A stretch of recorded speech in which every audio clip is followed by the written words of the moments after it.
saludo muy especial a todas y todos los integrantes de las diferentes organizaciones campesinas, lideresas y líderes sociales, comunidades indígenas, rurales y negras, afrocolombianas, raizales y palenqueras, así como a las asociaciones de productores presentes en el Pacto por la Tierra y la Vida. Alcalde del municipio del Espinal, Wilson Gutiérrez Montaña. No puedo saludar a la gobernadora porque no quiso venir aquí. Temas de la decencia política.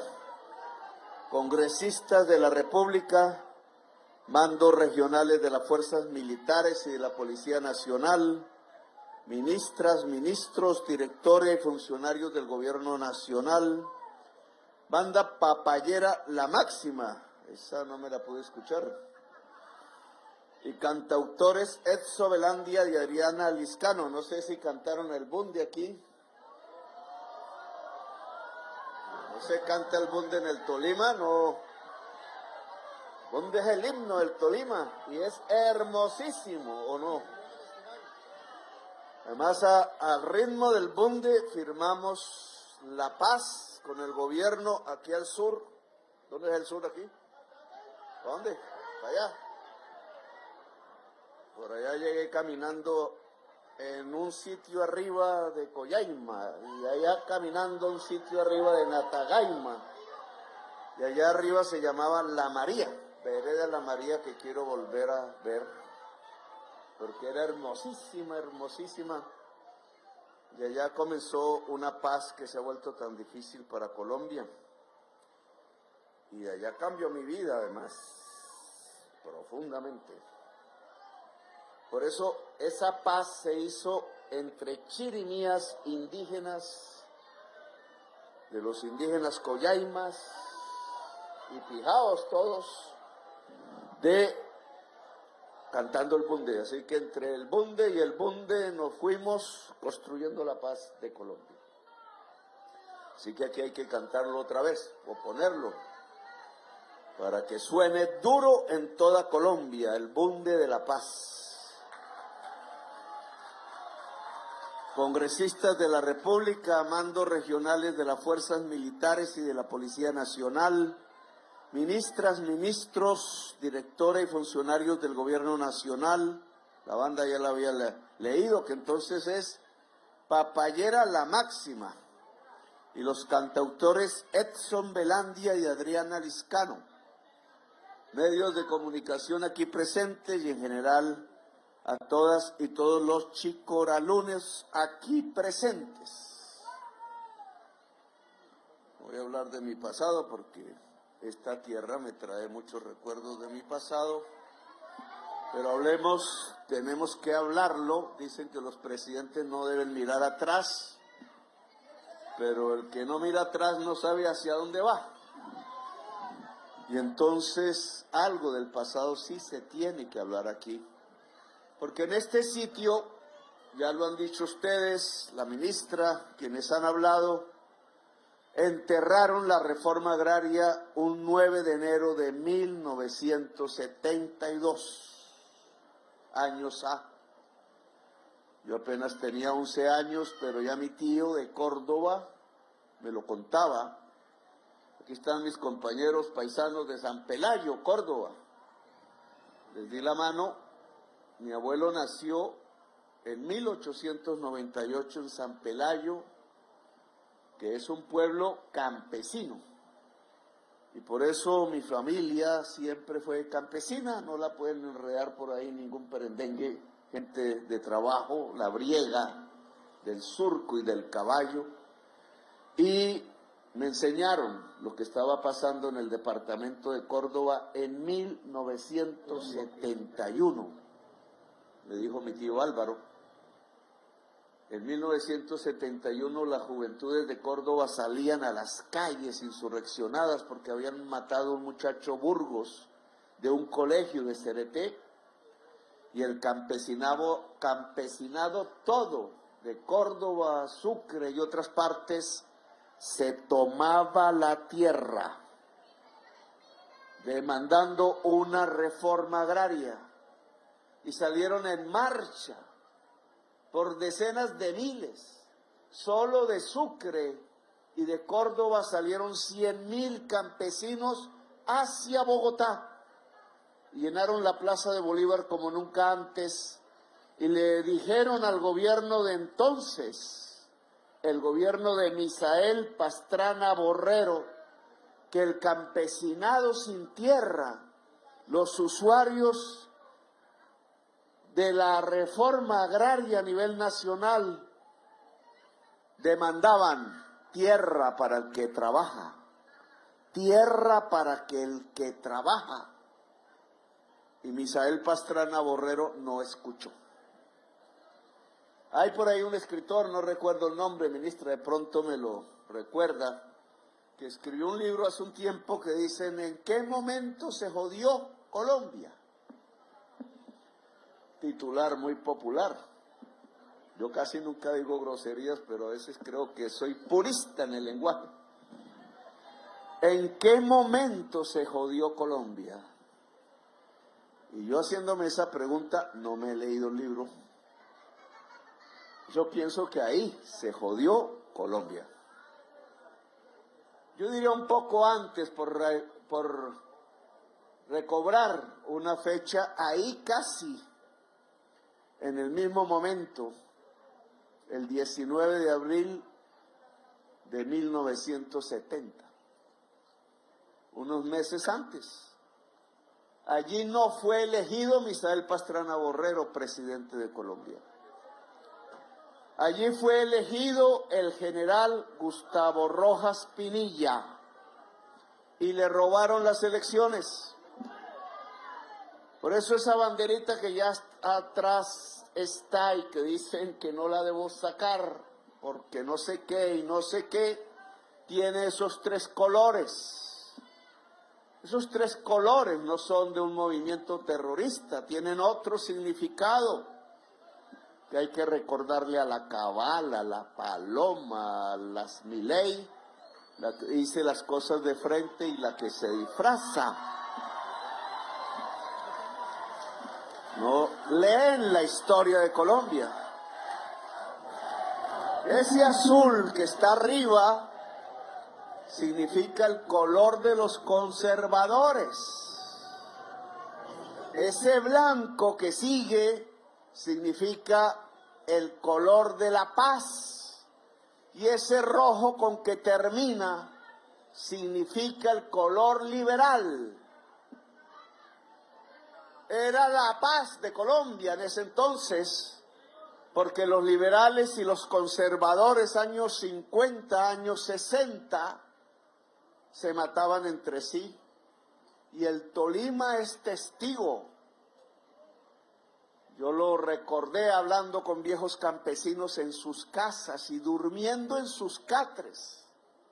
Eran un poco más ricos que los del Cauca y entonces tenían una nevera y cemento en el suelo de la casa y me daban jugo de naranja, que era una maravilla, y hasta chicharrón, que era un prodigio. Y me contaban de la historia de Calarma. Por ahí caminé los naranjos y cómo la gente terminaba en sus solares con las cruces de sus seres queridos enterrados, cómo las tumbas iban llenando, las veredas, fuesen conservadoras, fuesen liberales, que la mayoría del pueblo tolimense se volvió liberal. Algún influjo de la violencia lo convirtió en muy conservador. Pero esa violencia quería y tenía que cesar, y el que lo empezó a lograr se volvió presidente de la República, pero le quitaron y le robaron las elecciones.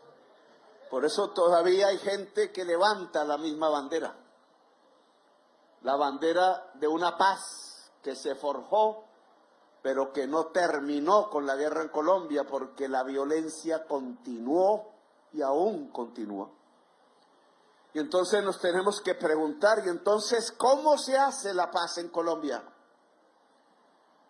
Pues se hace no repitiendo el 19 de abril de 1970 ni el 9 de enero de 1972. Y tiene una primera familia responsable, irresponsable, la familia Pastrana, padre e hijo. Padre, porque aquí enterró la reforma agraria que el liberalismo había intentado hacer, porque no entendió la palabra paz, porque quiso enterrar no solamente a Jorge Eliezer Gaitán, un asesor de Uribe decía que tenían que enterrar el cadáver insepulto de Gaitán, y yo aquí repito porque levanté su bandera por las montañas del Tolima, que a Gaitán no hay que enterrarlo, hay que revivirlo, porque su lucha por una reforma agraria y por profundizar la revolución en marcha de López Pumarejo, pues no es para enterrarlo, porque al enterrarlo lo que hacen nacer es la violencia entre colombianos, sino que es para revivir a Gaitán, porque revivir a Gaitán y la revolución en marcha y la reforma agraria es revivir la paz en Colombia.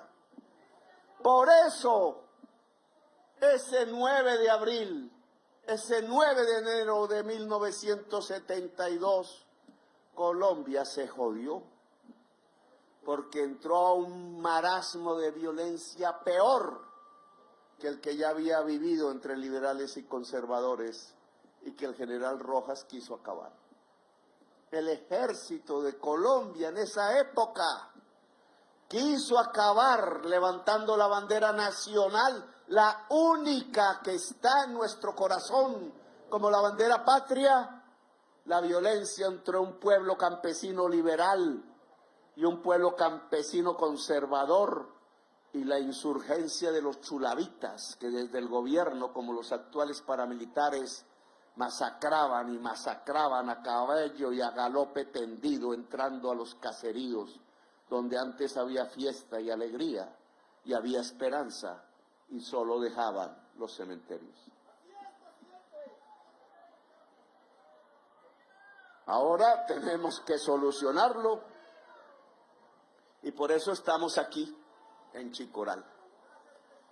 Venimos como pueblo a exorcizar este sitio de energías malignas que nos condujeron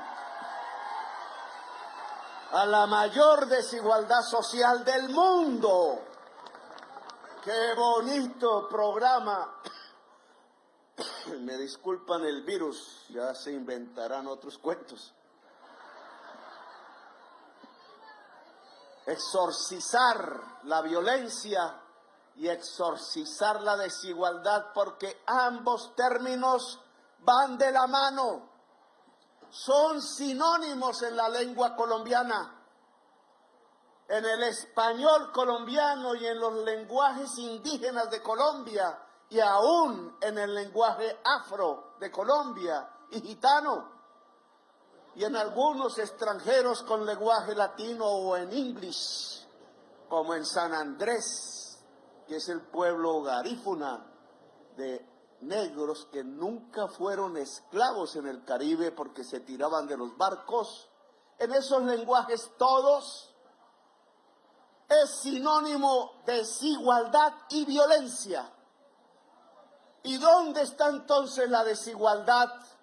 Porque resolviéndola entonces construiríamos la paz de Colombia, el final definitivo de 100 años de soledad que vivimos y que ya van para 202 siglos de soledad, en donde los hombres hemos vivido en medio de la violencia y la mayoría de las mujeres han tenido que llorar a sus hombres, sean hijos, sean amantes, sean recuerdos del pasado que ya no están. Pues entonces yo digo aquí en Chicoral, donde empezó a Colombia a joderse, que la desigualdad está en la tierra. No hay dueño real de la tierra. La tierra es un bien común, como el agua, como el aire. ¿Quién podría una propiedad sobre la atmósfera? Ya lo intentará Elon Musk. Que se le estrellan las aeronaves que hace con su gran fortuna cada vez que intenta escaparse de la tierra, una tierra que él está ayudando a destruir como uno de los grandes ricos del planeta. Pero nosotros no nos vamos a escapar. Algún día sus hijos y sus nietos viajarán después de la atmósfera, quizás. Pero los que aún no podemos, vamos a rescatar la tierra. El rescate de la tierra es el rescate de la vida. La tierra y el agua es el planeta. Y la tierra y el agua es la vida. Y por tanto es la humanidad, porque nosotros no somos más que agua pensante en forma de energía condensada en nuestros cuerpos. Dicen los físicos, para el periodista que no quiera entenderme, la física cuántica. Y si eso es así, ¿qué pasa con la tierra y el agua en Colombia? ¿Qué está sucediendo? Pues nos lo enseñaron los españoles que vivieron a apropiársela como si esto fueran feudos de Castilla. El Cid campeador, decía en alguna conferencia internacional, un héroe de ellos, los castellanos, que con armadura de hierro y muy macho, a caballo, erradicaba la cultura árabe que estaba allí en España hacía 1000 años. Hemos vivido los colombianos de hoy, desde que nos llamamos Colombia, 5 veces menos que lo que vivieron los árabes en lo que hoy es España. Y a caballo, a galope tendido, con el hierro, con la espada y con una cruz que había invertido la religión de Jesús, que dijo amar, se lanzaron a exterminar una civilización hasta que en 1492 sacaron al último guerrero de los árabes, porque las árabes y los árabes se quedaron allí. Y no se quedaron ahí en Granada en 1492, sino que en ese mismo año montaron los caballos y los hierros y la espada y la cruz invertida. Y se lanzaron en las carabelas y los barcos a conquistar esta tierra y a volverla propiedad privada de unos señores que nunca dejaron de matar, que nunca dejaron de destruir el agua como en Bogotá, que la taparon y ahora es una ciudad sin agua, y que nunca dejaron de rezar al mismo tiempo, y de ahí salió la frase popular de que el que reza, ¿cómo es? Empata, el que peca y reza, empata, bueno, alguna cosa así. Y no es cierto que el que reza y peca empata, no, señores. El que peca matando a su prójimo nunca se recupera porque mata la vida. El que le miente al pueblo nunca se recupera porque mata a su patria.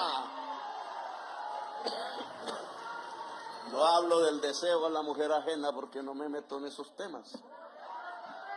Pero no es cierto que el que peca y reza empata. El que peca debe ser sacado del poder o darle la segunda oportunidad para que tenga la posibilidad de arrepentirse. Él y ella, porque ella debe estar en el poder debe ser del pueblo. Pues bien, ese 9 de enero de 1972, aquí decretaron mucho más de un siglo y medio, de 5 siglos desde la colonia española, que la tierra seguía siendo de los castellanos, del Cid campeador, del hombre a caballo matando gentes humanas solo porque tenían una cultura diferente. Llegaron en sus carabelas y los árabes eran los marineros, y llegaron primero los árabes que los castellanos. Porque los castellanos primero mandaron a los marineros a ver si los que ancestrales estaban aquí Los recibían bien o mal y después se bajaba el castellano a caballo y mataba a todos. 500 años vamos a festejar de eso en Santa Marta. No sé si hayan samarios por aquí, magdalenenses. Y no va a ser un homenaje a la conquista. Ojalá la hija del rey de hoy me acompañe, pero va a ser un homenaje a la libertad y a la unidad del pueblo del Caribe y al encuentro, no al desencuentro violento, sino al encuentro entre las culturas en plural mediterráneas y las culturas en plural caribeñas. Así que los invito a ir en masa campesina hacia Santa Marta a festejar esos 500 años que fueron de esclavitud, de servilismo, pero que tienen que ser de libertad si así lo decidimos, si somos capaces de revivir no solamente a Gaitán, sino a Melo el tolimense, aquí está el libro, y a Bolívar. Melo, tengo el sueño, he hablado ya con 2 presidentes de México, nació en Chaparral. Es el único presidente indígena de Colombia.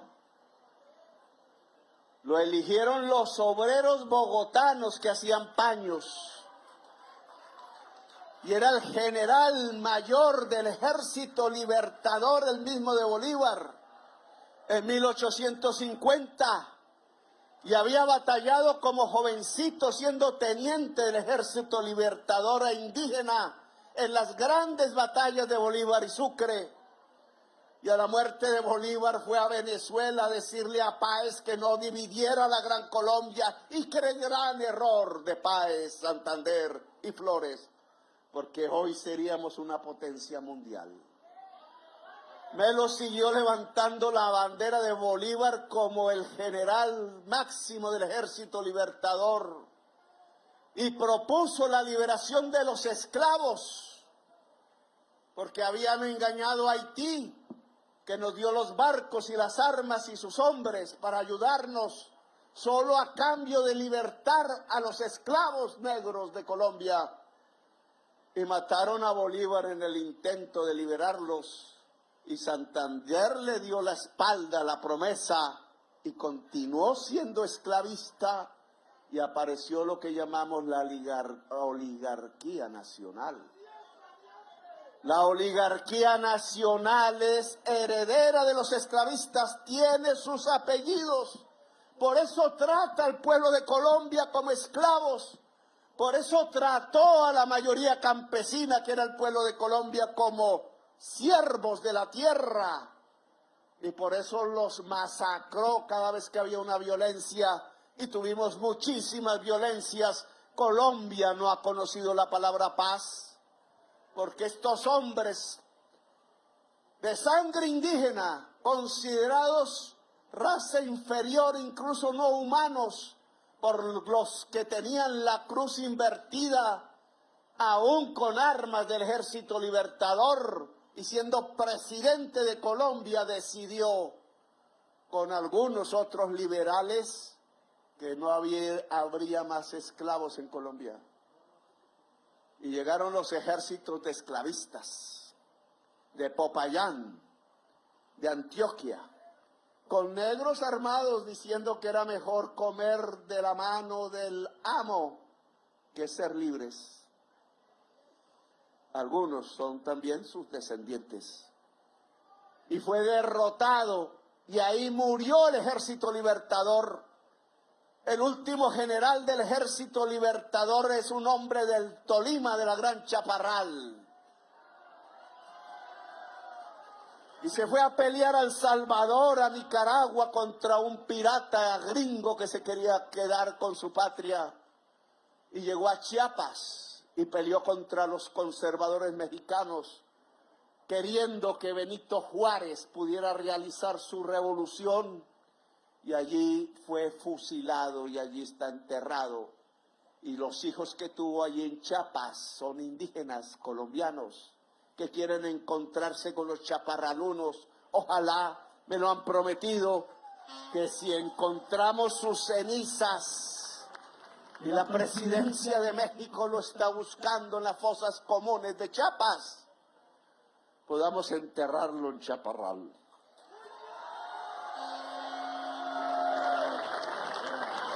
El único presidente indígena de Colombia y el último general del Ejército Libertador, y aún no podemos enterrarlo en donde nació y en su patria, porque lo que gobernó de ahí en adelante fue la oligarquía, los mismos herederos de los esclavistas, que son los mismos. Hay un general Borrero al frente del ejército esclavista que vino de Antioquia a derrotar al general Melo. Lean la historia, por ahí está. Tolima tiene que leer la historia de su pueblo. El Tolima tiene que saber qué pasó aquí en la violencia liberal conservadora y el genocidio del pueblo tolimense. El Tolima tiene que saber qué hicieron sus grandes, como les llaman aquí, muchos presidentes de Colombia y todos de izquierda revolucionaria. Por el entonces, el Tolima tiene que saber quién fue el general Melo, qué representó, para que el Tolima hoy nos pueda ayudar, no con el desplante de la gobernadora, sino con el plante multitudinario del pueblo tolimense, del pueblo campesino que ha sufrido la violencia y que quiere vivir la paz, porque yo sí soy testigo de joven, andando por las trochas y caminos, y a mula y a caballo, y no digo nadando sus ríos porque no sé nadar bien. Cómo se construye la paz en el Tolima y cómo se puede construir en Colombia, y no es sino hablando, hablar. El viernes no quisieron hablar conmigo algunos altos funcionarios y yo soy el jefe del Estado. Mal mensaje.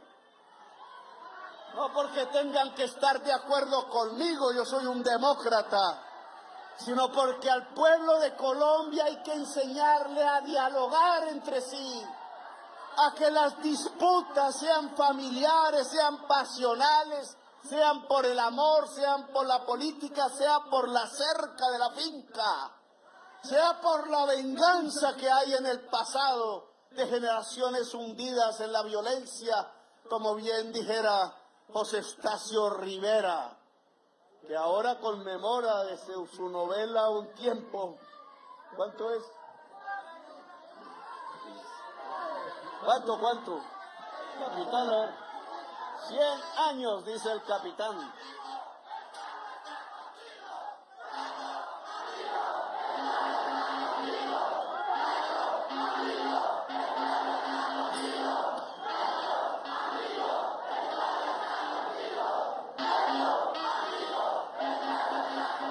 Los 100 años de la vorágine que hay que leer también son 100 años de soledad.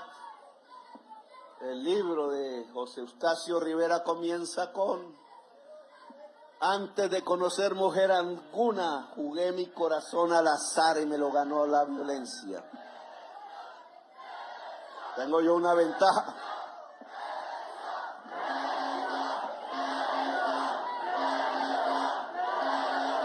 Tengo yo una ventaja. Antes de jugar mi corazón al azar, me lo ganó una mujer, entonces me salvé. Me fue algo mal, pero bueno. La violencia se arregla hablando, dialogando, y hay que enseñar siquiera ese principio. Puede que nos abofeten en la primera conversación. A veces los hombres lo sabemos, o al revés. Pero hablando se entiende la gente. El ser humano es un animal parlante. Y esa parla nos la entrega el cerebro y el corazón. Parlar, la palabra latina, hablar, dialogar. Dialogando se arreglan los problemas que tenemos en Colombia. complejos cada vez más, porque en 1972 no había cultivos de hoja de coca en el país que no fueran los culturales indígenas. Yo le tengo que echar la culpa a Misael Pastrana Borrero del narcotráfico en Colombia. Porque al quitarle la posibilidad de la tierra fértil al campesinado, lo que surgió después de 1972 fue un campesinado colono que ya venía atrás, pero no era tanto, rompiendo la selva que había en el Magdalena Medio, en el Catatumbo, la selva chocuana, la selva nariñense y caucana, la selva, la inmensa selva amazónica de donde nace la vida, el corazón del mundo, que es el corazón de la vida en el planeta. Nació el narcotráfico y ahora es gravísimo. Lo manejan mexicanos, brasileros, franceses, norteamericanos, croatas, turcos, colombianos, indudablemente. Ya se extendió a Uruguay, Brasil, Ecuador, Chile, Argentina. Es un problema mundial que solo se arregla legalizando la droga. Porque yo vuelvo a decirlo, así me saquen los memes que quieran. El whisky mata más que la cocaína y el cigarrillo mata más que la marihuana. Solo que hay una diferencia. El whisky lo hacen allá donde está el poder mundial. Y la cocaína la hacen aquí unos mafiosos que dejarían de ser mafiosos de inmediato y el negocio se acabaría. Pero es del sur y entonces con ese cuento nos están dominando, se están tomando la policía, el ejército, los jueces, los congresistas y los presidentes. Aún es difícil de entender eso, pero lo que sí no es difícil de entender es que quienes se tienen que ir a la cárcel por una sustancia prohibida en el mundo no son los campesinos productores de hoja de coca, no son los jovencitos que por ahí están en un parque porque no tienen oportunidad, porque no tienen universidad, porque no se leen ya los libros, porque no les enseñaron a leer en una educación paupérrima para pobres, para empobrecer el espíritu de la gente del pueblo, embrutecerlo a través de las emisoras de la oligarquía. Esos no son los que deben llenar las cárceles de Colombia como hoy las llenan. Entonces les parece importante llevar a la cárcel a EPA, que es uribista, pero es mujer pobre, levantada y rebelde. Rompió un vidrio y ya le pusieron 5 años y lo pagó. Pero ¿cuánta cárcel llevan los que le rompen la vida a los colombianos? Visten corbata, están en los clubes y a ellos nunca los ponen presos. ¿Cuántos oficiales y soldados de todas las ramas y la policía, capitán, están procesados por fusilar con armas públicas a los jóvenes de Colombia? No lo voy a poner a contestar porque no lo meto en problemas, pero son miles, miles. ¿Y dónde están los de corbata que dieron la orden? ¿Dónde está el ministro Ospina que firmó la resolución 039? ¿Y dónde está el que le dijo sí al ministro Ospina para que hiciera tamaña bestialidad de volvernos a traer las violencias de los tiempos liberales y conservadores cuando se mataban entre sí y le pagaban desde el gobierno al conservador que matara a un liberal dinero? Y la forma y la prueba era traer dedos u orejas cortadas. Nuestra historia se repite como 100 años de soledad y ahora la excusa entonces es el narcotráfico. Pues yo ordené que la policía se dedica no a perseguir jóvenes en los barrios o campesinos en las veredas. Esa es una forma de excusar que muchos de sus jefes Y muchos de los jefes políticos de Colombia se abrazan con los más grandes narcotraficantes de este país. Les ayudan a armarse y matan al pueblo, y por eso hay, desde donde se cuente, desde el 9 de abril de 1948, cuando la oligarquía colombiana asesinó a Jorge Eliezer Gaitán para no hacer la revolución en marcha y para no hacer la reforma agraria, 700.000 colombianos muertos entre sí.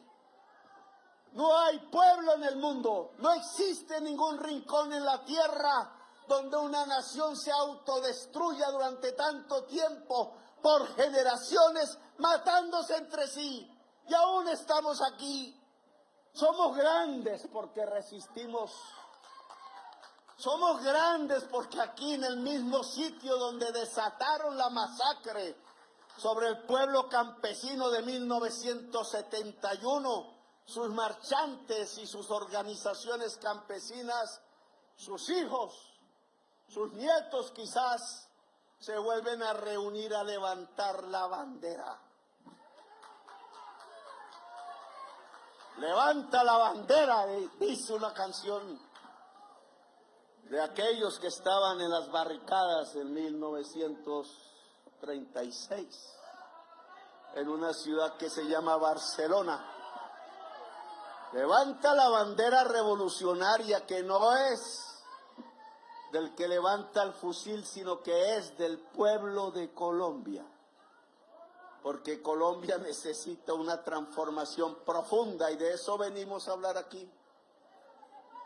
Porque si Misael Pastrana le quitó el derecho a la tierra al campesinado de Colombia y desató a partir de ahí el narcotráfico y la violencia rural que siguió y que aún no para, su hijo destruyó la industria nacional, la industria urbana, la de las de miles de señoras antioqueñas del Valle de Aburrá, de Bogotá, de Ibagué, de Manizales, de Pereira, de Cali, que se dedicaban en sus garajes, de Armenia, sí. No me puedo decir todos los rincones de Colombia en el discurso, porque me quedo sin voz.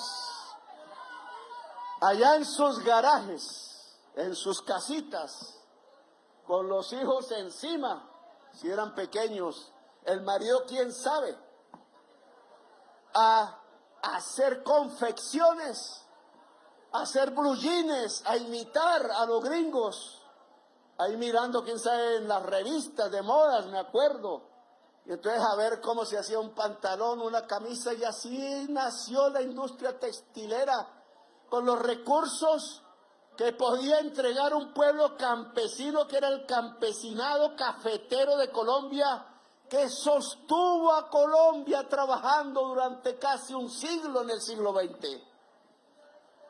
En mis discursos les pregunto así ante las multitudes, ¿dónde hay un campesino cafetero que esté pensionado en Colombia? Oiga, sostuvieron los congresistas de este país durante un siglo pagándoles sueldos que en ese entonces no eran tan altos, pero lo eran. Sostuvieron económicamente el sueldo de todos los presidentes. Sostuvieron el sueldo de todos los miembros de la fuerza pública. Sostuvieron el sueldo de los magistrados de Colombia. Y no hay un solo pensionado cafetero o campesino en este país. ¿Qué clase de justicia? ¿Cuándo es que estamos hablando de Estado social de derecho? Como se comprometieron a construir a partir del acuerdo de paz con el M-19 y el EPL, y que se volvió realidad a partir del voto popular mayoritario por el progresismo en la Asamblea Nacional Constituyente. Que me digan hoy un campesino cafetero que sostuvo a Colombia durante el siglo XX que sea pensionado. Y hoy viene un presidente progresista por primera vez, quizás desde Melo, o yo diría desde Pumarejo, tengo otra visión de la historia que la hija de Gaitán, que fue el último en mi opinión. Olleras, para ser más indulgente con el nieto, que trató de hacer una reforma agraria, al nieto se le olvidó eso. Reivindica el apellido, pero de las tesis de Lleras ni mamola.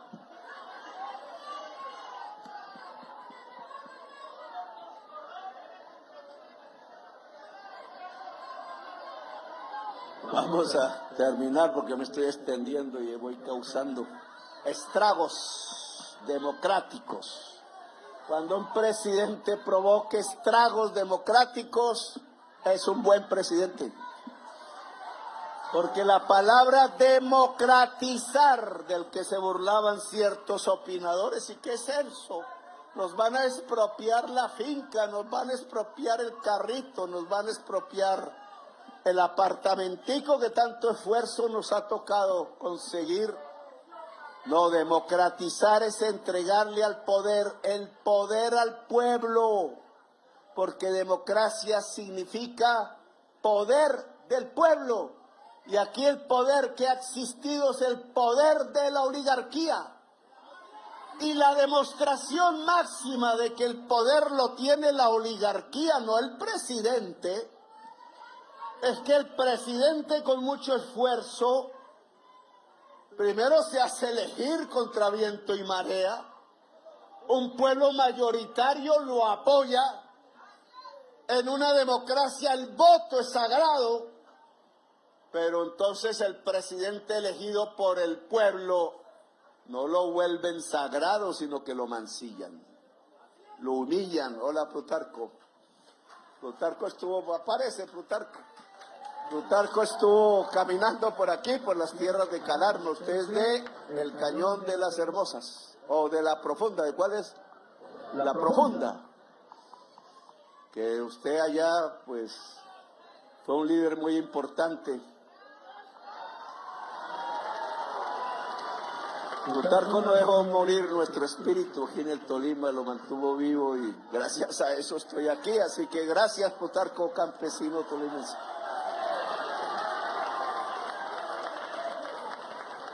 ¿Cómo es posible que se hable de Estado social de derecho en Colombia cuando los pobres, viejos y viejas, no tienen una pensión?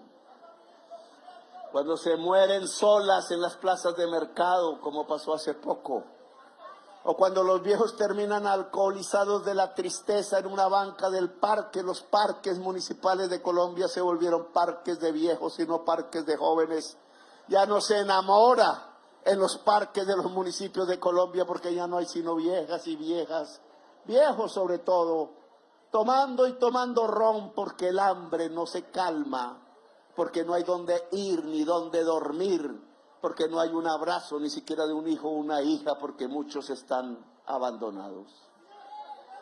Y entonces el presidente progresista dice, pero si la plata nos da, las cuentas nos dan, si nadie, casi que no tenga un enorme salario, los congresistas que tienen enormes salarios se salen de los fondos privados de pensiones, porque no van a recibir una pensión similar al de su salario. Hipócritas los que van en contra de la reforma pensional, unas señoritas o señoras de Bogotá que nunca han vivido en una casa campesina, que nunca han estado en el taller donde trabaja un microempresario, que nunca han vivido en la casa de una obrera que tiene que madrugar a las 4 de la mañana y llega a las 10 para intentar darle un beso a su bebé, tomar un Transmilenio, como es de sacrificado en Bogotá, trabajar y pasa el tiempo y se fumó la vida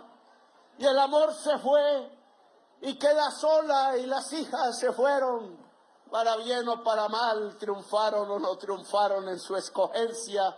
Y el hijo se fue a los Estados Unidos a ver si conseguía algo y lo traen en cadenas como si fuera un animal.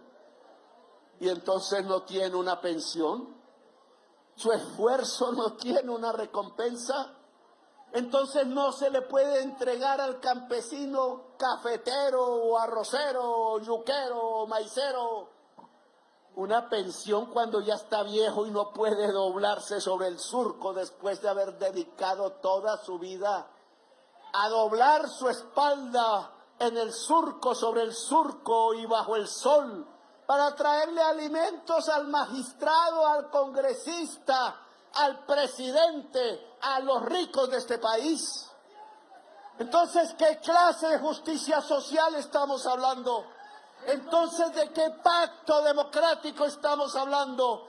Entonces, ¿de qué Constitución del 91 estamos hablando? De la misma que había en la época de los esclavistas, donde se decía que los esclavos eran propiedad privada y que había que indemnizar a los dueños de esa propiedad privada, o si no, no dejaban libertar al ser humano de cadena de piel negra que habían traído en los barcos desde su país a la fuerza. No, nuestra Constitución no es la de los esclavistas. Nuestra Constitución no es de la oligarquía. Nuestra Constitución habla de justicia social. Nuestra Constitución habla de un Estado social de derecho que es la justicia social. Nuestra Constitución habla de igualdad, libertad y democracia. Y ser libre y ser demócrata es que la gente que quiere producir alimentos pueda trabajar la tierra. Y que la gente que ya envejece trabajando, hombre o mujer, pueda tener el derecho a descansar, a mirar el mar, a mirar su país, a pasear por el mundo si quiere. Que al menos tenga el derecho de comer y dormir en una cama caliente. Que al menos tenga el derecho, porque lleva un ingreso a su hogar, de recibir de nuevo y con nostalgia y con alegría el abrazo de sus hijos o de sus hijas. ¿Qué cosa está peleando el presidente? ¿Cómo es de malo? Dicen, hay que sacarlo rápido. Pues claro que hay que sacarlo rápido, porque ningún presidente de la República, avanzado ya tanto gobierno, puede congregar las multitudes de Colombia. Y yo aquí los y las convoco. En sus diferencias, hicimos la convención campesina en el primer año o en el segundo, en la Universidad Nacional. Y todas las organizaciones que había en ese entonces se reunieron y hablamos, dialogamos, y de ahí salió una plataforma. Yo sé que el campesinado de Colombia es diverso, culturalmente, obviamente. No es lo mismo un costeño con un nariñense. No es lo mismo por ramas de producción. Que han construido culturas propias. Hay una cultura de la yuca, como hay una cultura de la guayaba, hay una cultura de la panela, hay una cultura del arroz y hay una cultura del café, que nos ha marcado, y ahora el mango, dice el alcalde. Somos diferentes, claro. Hay un campesinado que por generaciones tiene una parcelita en Cundinamarca o en Boyacá, andina, o en el Antioquia andino, o en el Tolima, o en la zona cafetera, pero ahí llegaron no tanto generaciones de muy antes, sino gente de Amula caminando por las trochas desde Antioquia, y construyeron una cultura que es la cultura cafetera, que es la que sostuvo a Colombia durante el siglo XX. Cuando acabaron la cultura cafetera, no la cultura, sino la producción cafetera en el viejo Caldas y el sur de Antioquia, entregaron Medellín a la mafia. Es que la destrucción del mundo rural campesino trae aparejado otros problemas. Cuando el hijo de Pastrana, y estaba hablando de él, ¿y por qué destruyó la industria nacional y a esa que hace confecciones allá en los barrios de las comunas populares de Medellín y de otras ciudades? Pues que se puso a ayudar al mayor contrabandista de Colombia. O que me diga Andrés Pastrana si el señor Diego Marín no lo menciona como su ayudante. en los procesos penales que han ocultado la Fiscalía General de la Nación y que no lo han puesto preso porque es el amigo del poder, el mayor contrabandista de la historia de Colombia. Pues así se destruye una industria.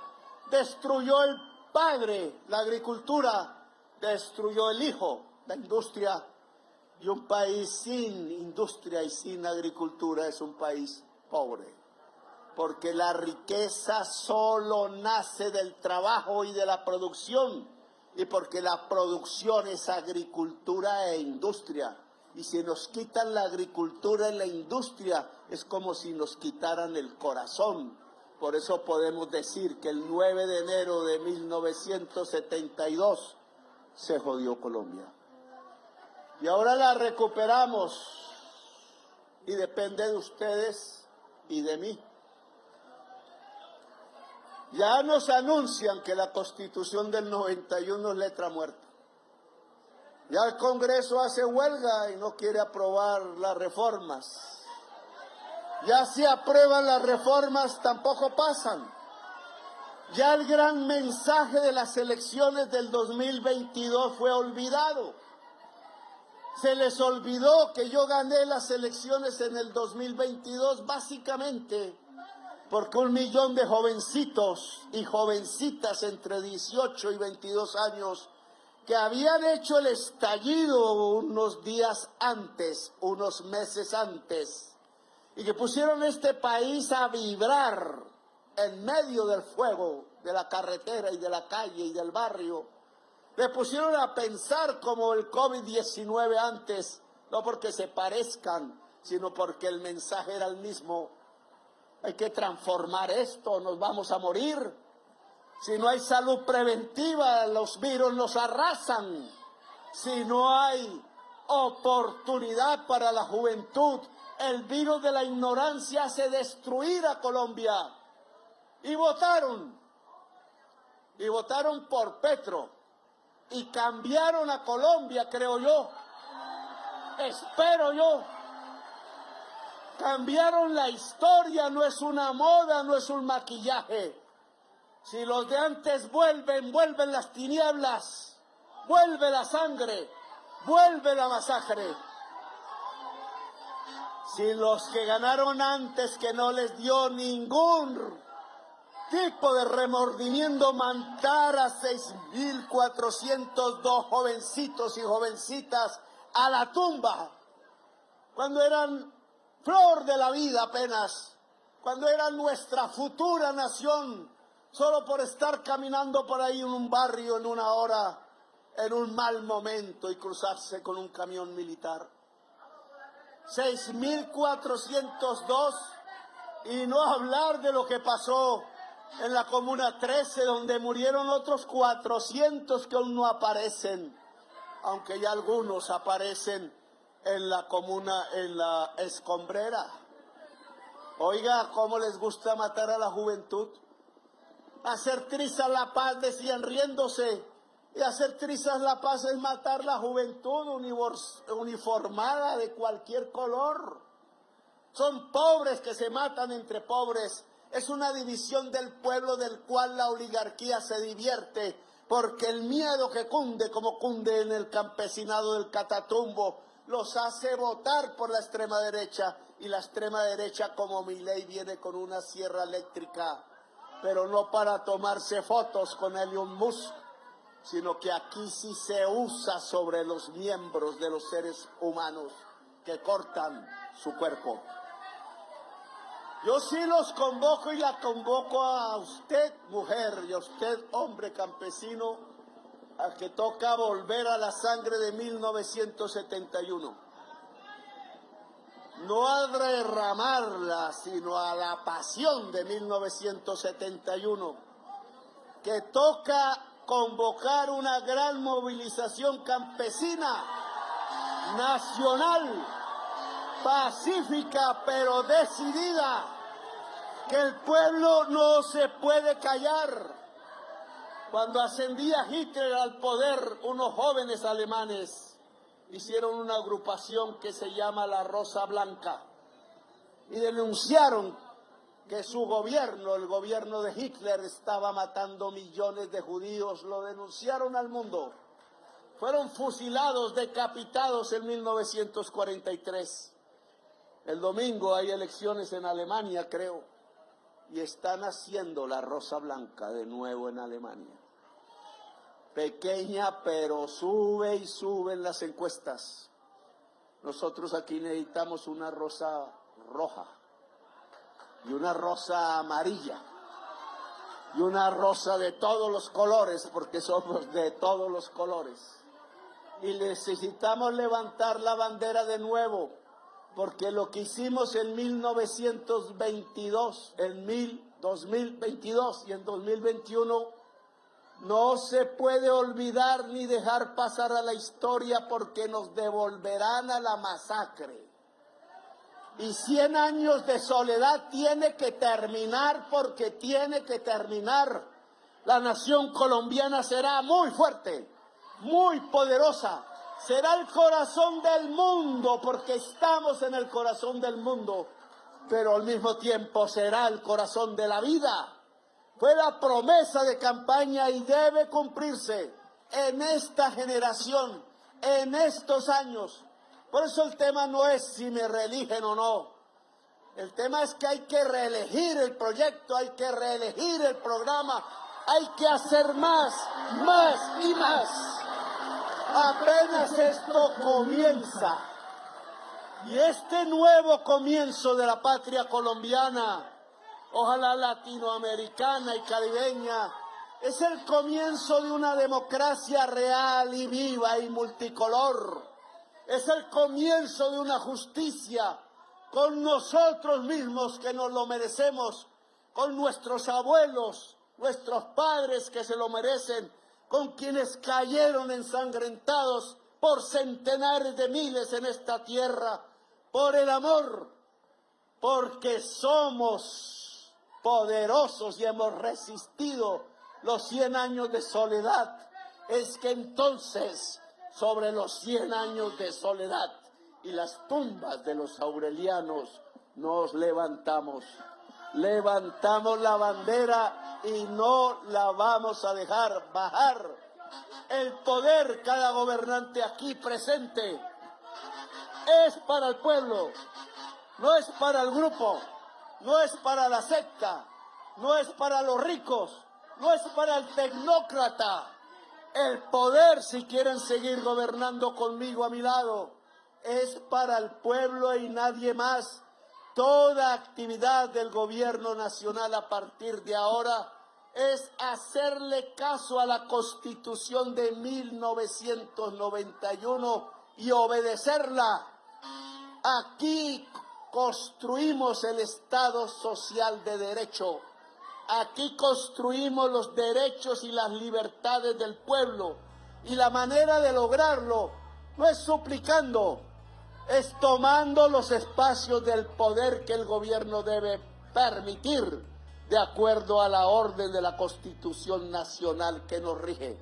La Constitución en este gobierno se respeta y se hace vida y realidad, porque la Constitución lo que quiere es un pueblo hermoso y justo, igualitario, y lo que quiere es que nos equilibremos entre nosotros, hablemos entre nosotros, nos liberemos entre nosotros, hombres y mujeres, y nos liberemos de la esclavitud de estar matando la naturaleza.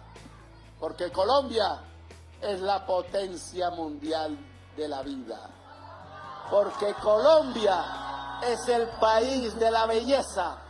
Porque Colombia es el corazón del mundo, y a mí me tocó ser el presidente del corazón del mundo, como dicen los indígenas de la Sierra Nevada de Santa Marta. Porque Colombia es la esperanza de la humanidad a través de su exuberancia vital. Porque la humanidad hoy debe apoyar la vida y negarle los espacios a los guerreros de la muerte, a la codicia. La codicia es el enemigo de la vida.